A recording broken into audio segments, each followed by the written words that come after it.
Welcome to the Kenneth L. Johnson Show on 106.5 FM WPPM Philadelphia, streaming worldwide and broadcasting live on LinkedIn.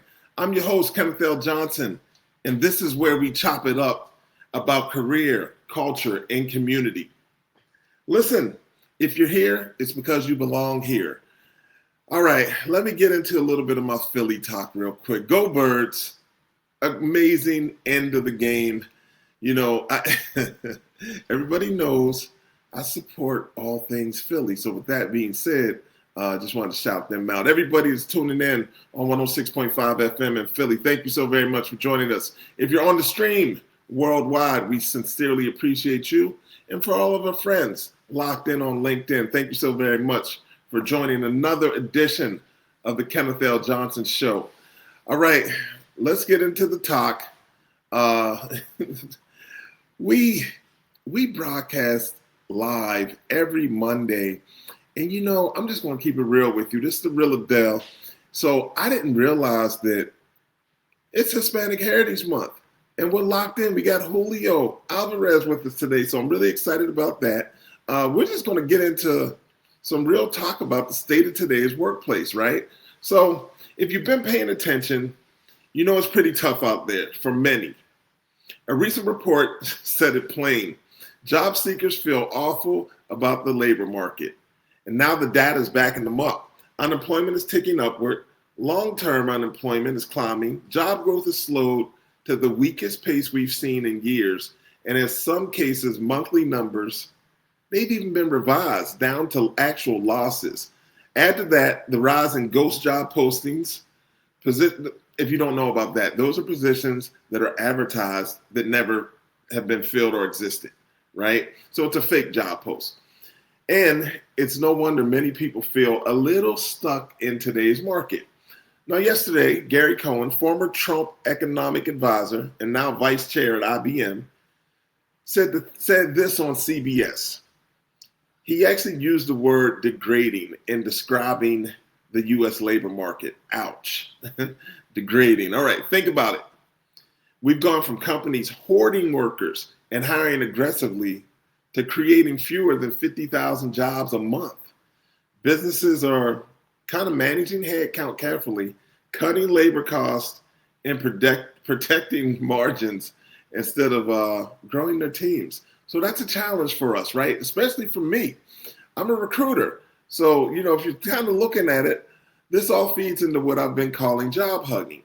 People clinging to the jobs they have, not because they're inspired or fulfilled in them, but because the risk of leaving feels greater than the reward of change.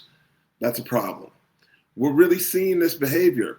We source talent here at East Coast Executives, so our clients have been sharing jobs with us, and as we reach out to individuals, we're seeing it. We're seeing job hugging, and that's new to me.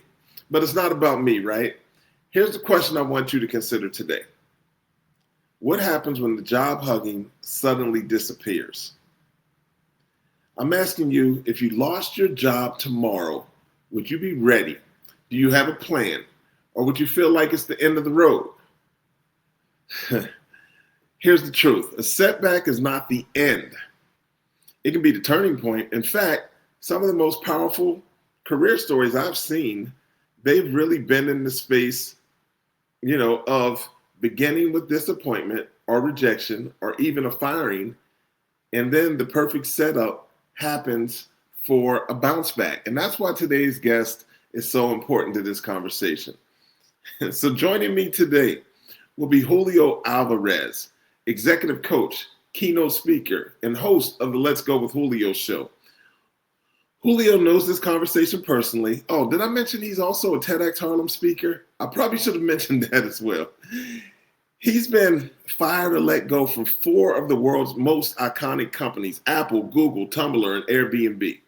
But instead of letting those experiences define him, he turned them into fuel. He built a framework he calls the technology of courage. No, we're going to talk about that as well when he comes on the show. And now he helps leaders and organizations rebuild after setbacks. Really excited to have him today. Let me bring Julio Alvarez. Hey, There he goes. So good to be here. What a blessing. Thank you. Julio, listen, I gave an intro, I gave a brief intro just based on the information I have and know. Yeah. But please share with my audience a little bit about Mr. Julio Alvarez. Yeah. I mean, that was beautiful and thank you. But really, I'm just a first generation Ecuadorian Italian American from Long Island, managed to get into college, get jobs at all these companies. And I've made every good decision and bad decision in being first gen corporate. And I came out of that really on a mission, on a mission to preach about another technology we're not talking enough about. There's no app for it. It comes pre-installed, and I believe it's available to all of us for the price of our presence. And it's the title of the TEDx Harlem talk that I did, thanks Yes. to you, called The Technology of Courage. And so while we're all running around trying to figure out where we are in the world and get the latest and the greatest AI or technology or job, somewhere along the way, we're losing touch with the most powerful technology of all, and that's inside. It's the inner work, and that's really what I'm here to do. That's my life's work now. So thank you for having me to share this with somebody who may benefit from it. Man, listen, I'm so excited to have you on today for a lot of reasons. But we've been talking on our show a lot about things that are going on. Hey, Julio, they say that over 300,000 Black women have been displaced Yeah. from their jobs. And some of this is DEI pushback. Some of this is the restructuring of some of the government opportunities that existed. Some people have found their way into entrepreneurship for obvious reasons, and some of it's just simply disrespect in the workplace. Now, you've managed to secure job opportunities at some amazing companies, but you've always bounced back. And I think that's crucial to a conversation today about, not maybe feeling super sad for yourself during a termination or a displacement or a layoff or firing, or even if you just walked away from a bad situation. Tell us about this bounce back, man. Walk me through what's happening here. Take us on a little Julio journey. Yeah. I think the short of it, though, is that every time it happened to me, there were two things. One, I secretly always knew that something wasn't aligned. I was just talking to my mother the other day while we were going for a walk, and she was telling me about how in 2015, this was my final year at Google, how I was telling her how hard this has been for me and how much social media and the algorithms will impact young people back in 2015 when I first started to smell it. And that it was tough for me to stay values in line. Both here's a kid who had no money, first generation, my parents had no money. So I had to make everything for myself. And so there was this tension between wanting to make it and make money and have financial security with also doing work that was misaligned with my values and refusing to, as you said, job hug. Like my strategy was like, I'm not job hugging. I'm going to be real. I'm going to be true to my values. And if that doesn't work, then so be it.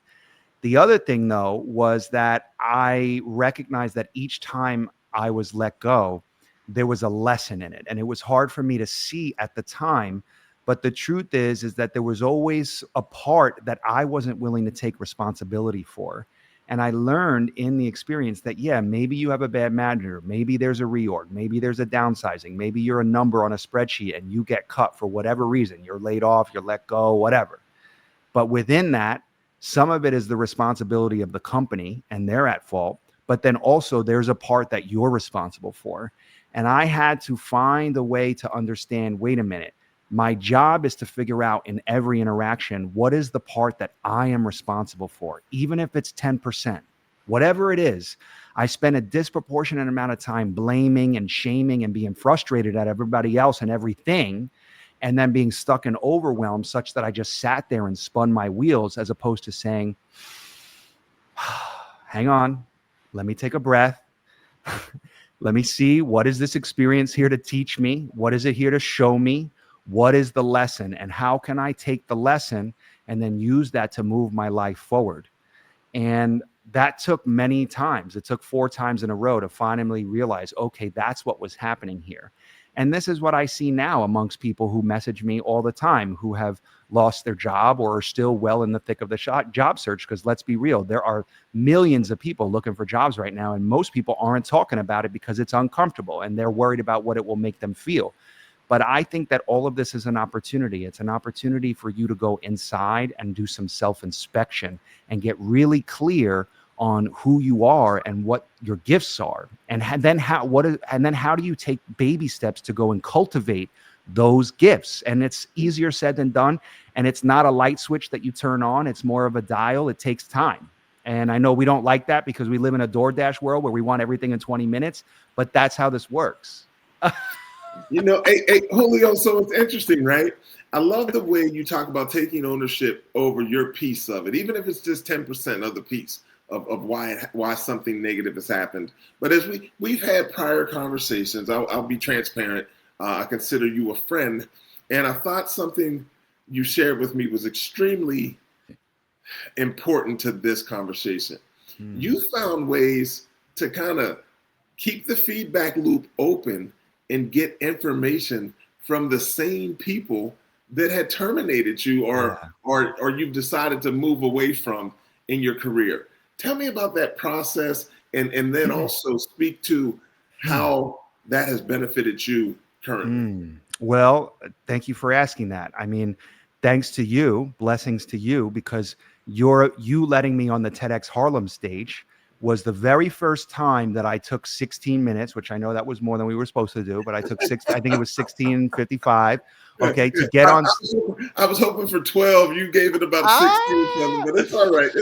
That's okay. We got to allow that. No, seriously though, that was the first time I had ever said, wait a minute, I need to wrap words and language around what happened to me, because I felt isolated and alone. Like I was the only one. I never told anybody, not even my friends, not my parents, not anybody. And so I was sitting with the weight of that, and it was eating me alive. The TEDx talk was the first time I ever wrapped words around it. And I was nervous as hell. I mean, I don't know if you remember, but I was pacing out in the back, behind the scenes at the Harlem Hospital. I'm going through hallways, white hallways, and I don't even know where I am, but I'm like, oh my God, I got to keep moving because I'm nervous. And then after doing that, to arrive. You were the yes, first I was. Well, because I had to breathe. I think you helped with setup, actually. Yes, I helped with setup because I was like, I need to get comfortable with this space. I'm so scared. But I realize now that there's something so precious in being able to write your story, because then you get to decide where it goes next, as opposed to being a victim of it. And so after I did that story and got feedback, I realized, wait a minute, I'm not done yet. I need to go deeper. Like I need to actually go talk to the managers that hired me and the managers that put me on a PIP, and I need to see what's up. So I reached out to 26 people, all the managers that hired me and fired me. 18 responded, 15 said yes. I interviewed them over the course of a 14-month period. And then I wrote 100 pages from the beginning to the end. What actually happened? Take me into the rooms and show me exactly what happened, all the tension points, all the high points. I put it together. I got it down to 60 pages. I recorded it on the mic. I wove in the 15 interviews, and we laid it out in this 5-part audio docuseries, which is called Braving Big Tech. And my goal was to share it in such a way that people can listen to it. It's an audio experience. So you're not watching it, you're listening to it, but you hear the journey of this, first generation Latin kid dealing with a traumatic upbringing, building the resilience to get into college on a scholarship, to get into all these big companies where I was often the only Latino in this room. Okay. There was always a black and brown crew. Every time at every company, there was always the black and brown crew, because we knew each other. We knew that we came from hardship. We knew that we came into the room with a different perspective on the world.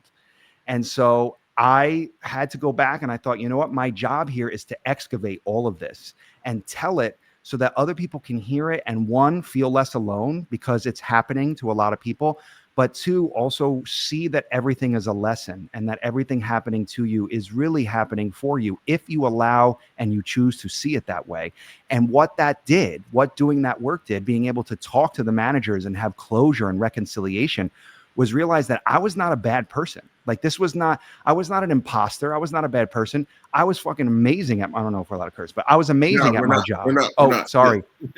I was amazing at my job, but then there were times where I became triggered and I lost who I was. I became dysregulated, and the Julio from New York who wanted to take out his chancla and go whip somebody because I've told you 5 times to listen and you're not listening, getting frustrated. I lost my ability to stay calm and collected and get to what I really wanted to do. And that really started to spin. So doing this work allowed me to realize, oh, okay, I see what happens.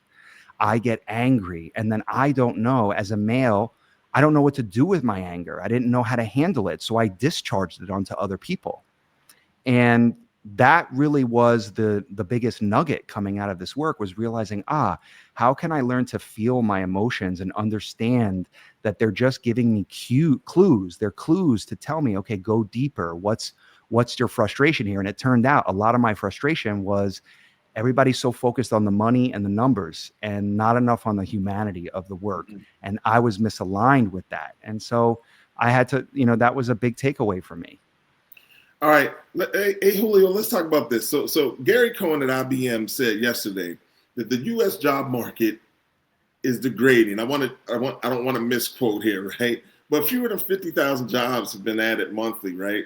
So that makes today's conversation really critical, in my opinion, because Julio, you've lived through a lot of downturns and still found a way forward. Give me some advice on how people currently in today's market can still find a way forward. I think the number one thing to do to find the way forward is to recognize that you're still here, you're still breathing, and that means you still have an opportunity. You're here. There's a calling on your life. I believe everybody who comes here has a dream. It's something you think about when you're in bed or in the shower or going for a walk. It's something you think about. It's just a sprinkle. It's there in your mind. And really your job is to align with that and follow that. So it is about doing the work to align yourself with that. And so if you're looking for a job, if you're dismayed, if you're feeling overwhelmed by what's happened, I think it's not about how fast you run. It's about how well you can slow down. And so many people are doing hundreds of resumes a day, and you're just willy-nilly trying to find a job, throwing stuff out there. But are you doing that from the wound, from the part of you that needs some reconciliation and work? Or are you doing that from the wisdom, the part of you that is clear that this is a job I really care about, and so I'm going to invest my energy on going there, as opposed to spreading really thin and talking to 500 people, versus I'm going to go for 5 and really go into it. I think that there's something there in that, being focused about your finite energy and not getting overwhelmed by all of the options, the paradox of choice. It's interesting. Yeah, the paradox of choice. I love it. It's interesting because in the work that we do at East Coast Executives, right, we're looking for companies that are interested in our services, which are, of course, talent acquisition, right, talent attraction, sourcing, identifying the right person for your job, right? And I always share with my colleagues, let's not start with 500 companies that we're sourcing. Let's start with 5 and then work our way out through referrals and just doing solid work and adding value. I think that's really important to the conversation. I'd like for you to speak to talent acquisition teams, CEOs, hiring managers about their part in really being good to the employees that report directly to them. Talk to us about that. I think in the race to become more efficient, it's very easy to stay in the head, in the egoic mind, and disconnect from everything from the neck down.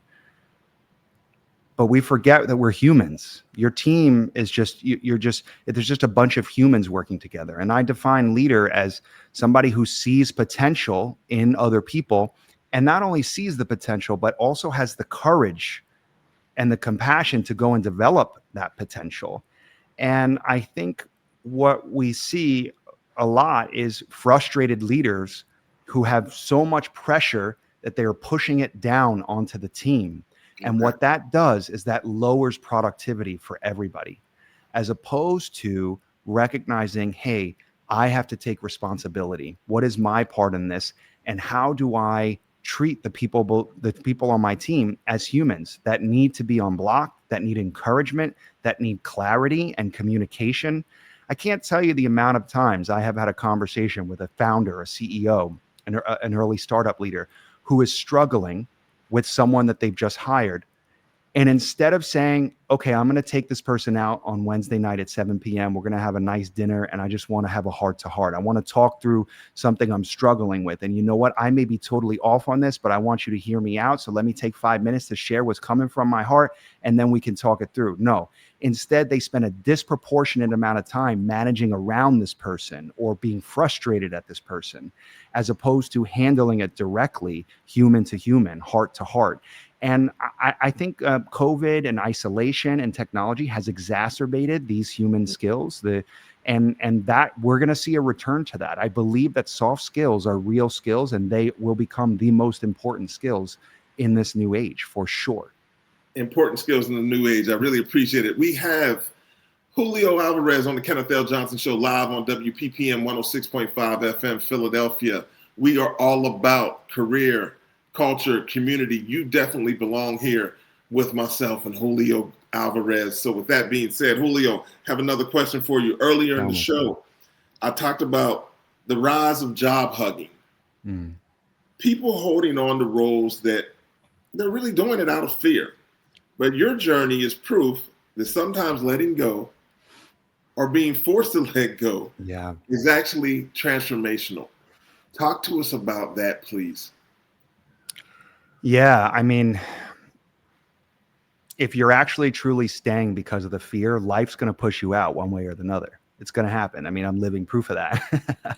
There were times where I would stay because I wanted the money, or I wanted the prestige and the fame. I wanted to be able to ride in the back seat of a car with the CEO of Airbnb and say that I was able to do that, and be, have sexy titles, and it was glamorous, and it was it was making my ego feel good. But the truth is I kept getting pushed out because life was saying, no, boo, there's another direction for you. Like, this isn't it. Like, you need to go somewhere else. And so if you are in the situation where you are job hugging and it's for financial security, it's because you have some kids and you have bills to pay and you have financial security, I can understand the need to weigh trade-offs. But once you get to a point where you have enough security or independence, or you feel the courage that there's something really calling you that you want to move to, if you don't move, then life will find a way to move you. I do believe that. In fact, most people I've spoken to thousands of people who have been laid off in tech. I mean, literally over 1 million of people in tech over the last 5 years have been laid off. Every one of them has a story that starts like this. They're sad that they've been laid off, but then a part of them says, 12 months ago, I knew that I didn't want this. I knew that something was off. I hated my manager. I didn't like this project, whatever. There was always something, a whisper early on that suggested life is telling you to go to another direction. They didn't listen, and then this happens. So I think you move with the flow of it. And if it feels right for the moment, and it's like, look, for the next 8 months, I got to stay here. I need to vest. I need X. I need Y. And you have a plan and that you're going to go somewhere else, great. But if you're just sitting around waiting, trying to stay in the comfort zone, the next 10 years are going to feel unlike the last 100. I don't think people are realizing that. I keep saying, I'm in the rooms with Sam Ulm. I see what is going on here. The next 10 years are going to feel unlike the last 100. And so the job now is to use another technology, the technology of courage, of your heart, and follow this. Every ancient wisdom teacher will tell you that this is where the answer is. The roadmap is here. All we have to do is align ourselves. And the more that we resist, it will persist. We know this. I think we do know it, Julio, but people sometimes, I think situationally, they can embrace and or believe it, right? And that's where the challenge lies. Listen, you are always amazing, man. I just love conversing with you. I always feel really good after our conversations. Thank you so very much for joining us on the Kenneth L Show. Look, if you don't mind, man, please tell our audience, if you got a special project you're working, or how they can stay connected to you and your work or the show. Yes. You can find the Let's Go with Julio show on YouTube, Spotify, or Apple. You can visit me to learn more about my work. I speak to teams and coach leaders at letsgowithjulio.com. And on the Let's Go with Julio show, my podcast, there's season 2. We're now on season 3, but season 2 is called Braving Big Tech. And that is the 5-part audio documentary. I suggest you put some headphones on, get a pen and paper, and just be present with yourself. If you're in a situation where you're looking for a job, you've gotten let go or laid off, you're struggling, you're trying to figure out what to do with the emotions of this moment, put the headphones in, get a pen and paper, be present with yourself, and listen to the story and see what comes up for you. My goal was that to make it to support people like you to move through this moment with a sense of hope. Man, move through the moment with a sense of hope. Julio Alvarez, man, you are a true gem and transformational in the field of technology, but more importantly, I think in the field of people, in the art of peopling. So with that being said, man, I'd like to just say thank you for all that you do and all that you share with audiences like the one here on the Kenneth L. Johnson Show on WPPM FM 106.5 in Philadelphia. Look, I'd love to do this again. I think there's a conversation. Yes. I think there's an additional conversation, a part 2 of this. So if you're willing, I think we should pull that together, my friend. Let's do it, baby. I'm here. Hey, look, I know you are, man, and we'll get together soon and talk about that. But thank you so very much for joining us on the Kenneth L. Johnson Show. I really appreciate you. Thank you. It's an honor and a blessing. I'm always here for you, and hope this helps somebody. I'm sure. Take care. All right, listen, man, listen. That what can I say? Is there any more I can say about Julio and what he brings to the table?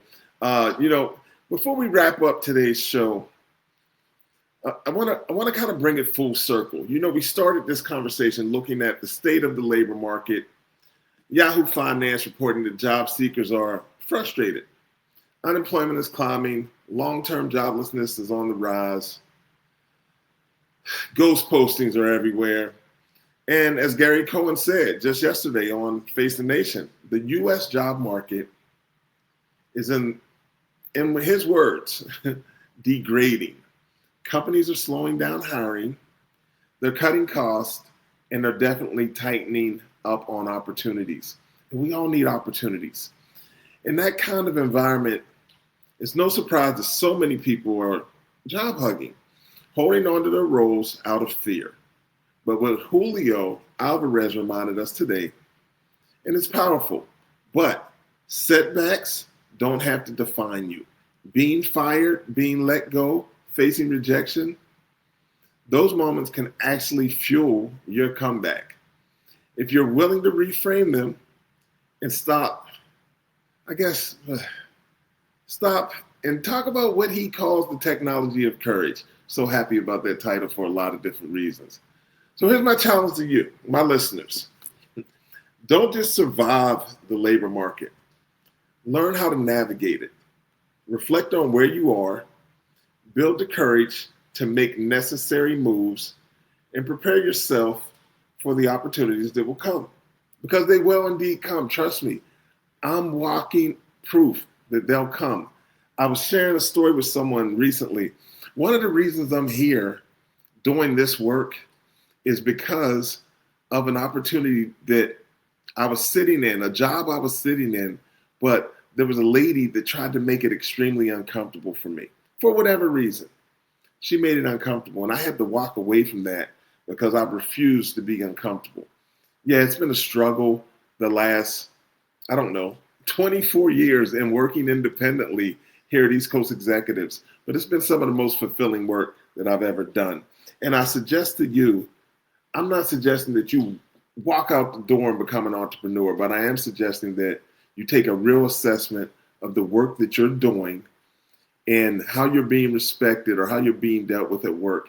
And if it's time for you to start exploring other opportunities, and I'm not talking about external completely, they can be internal opportunities, or if it's time for you to have a real conversation about how you want to be treated and respected at work, this is the time.